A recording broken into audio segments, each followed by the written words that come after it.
بسم الله، ازيكم يا حبايبي؟ عاملين ايه؟ يا رب تكونوا بخير.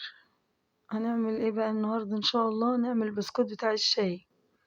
اللهم صل وسلم وبارك عليك يا حبيبي يا رسول الله. صلى الله على سيدنا محمد اشرف خلق الله. اللهم صل وسلم وبارك عليه. بصوا، انا معايا كوبايه سمنه، ويستحسن تعملوه بزيت لو انتوا عايزينه بيقرمش، عشان انا عملته بالسمنه فكان معايا ناعم خالص ما شاء الله. ودي 3 معالق سكر، يعني 50 جرام سكر حبيبات عادي. وانا بضربه كده بالمضرب السكر مع السمنة. ودي بيضة واحدة، ودي فانيليا. وتضربي كله كده مع بعضيه. لو عندك مضرب يدوي عادي شغال.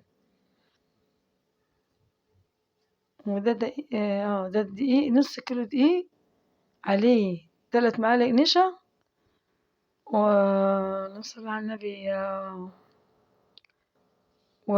ونص معلقة بيكنج باودر، وذرة ملح.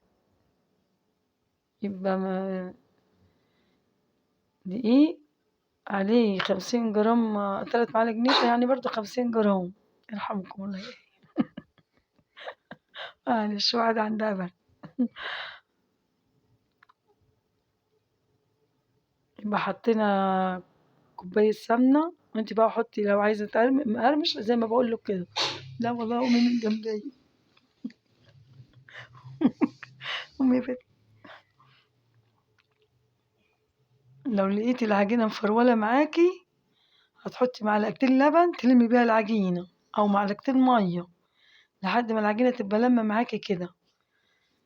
عرفتوا المقادير؟ هكتبها لكم في صندوق الوصف. لحد ما تبقى لمة معاكي كده، وطبعا هيتفرد على طول، مش محتاج يعني. زي ما بقولك كده، انا عملته كان طالع معايا ناعم جدا. لو انت عايزاه مقرمش اعمليه بزيت عادي، واصلا بيستعمل بزيت. يعني كوباية زيت على كوباية الا ربع زيت على نص كيلو دقيق، و3 معالق نشا، و3 معالق سكر، وذرة ملح، ونص معلقة بيكنج باودر.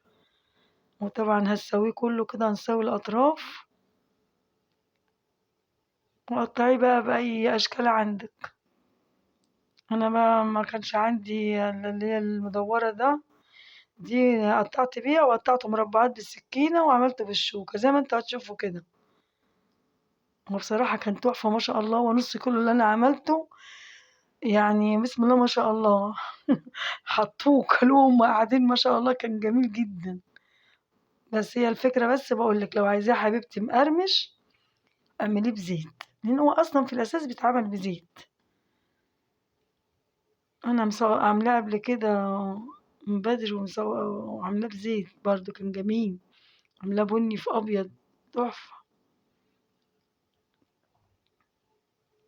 وطبعا 10 دقايق في الفرن، وهيطلع معاك. لو لقيتي احمر من تحت، ولعي عليه الشواية ثواني، وهتسيبيه وتطلعي.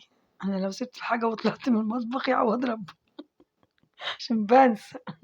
حبايب قلبي كلكم، ربنا يديمكم نعمة في حياتي يا رب، وتشجعوني كده واكبر بيكم يا رب.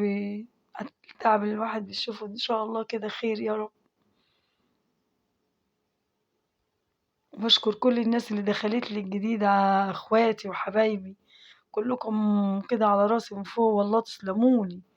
كل اللي بيخش يحط لي كومنت كده، تعليق كده جميل زيكوا كده، شجعوني بيه.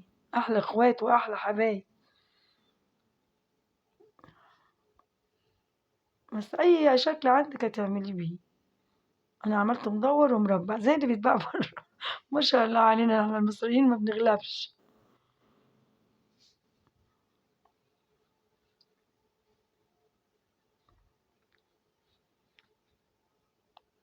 يلا بقى، اللهم صل وسلم وبارك عليك يا حبيبي يا رسول الله. صلوا على سيدنا محمد، وحطوا لي لايك. او طلع اهو من الفرن، بص عامل ازاي، بص بقول لكم ناعم ازاي. عشان اللي مش عايز تعمل وتدهن الصينيه، لا، بس انا ما دهنتش الصينيه صح، عشان هو كان بسمن مش محتاج. ما شاء الله كان طلع جميل وذهبي وجميل. سلام حبايبي.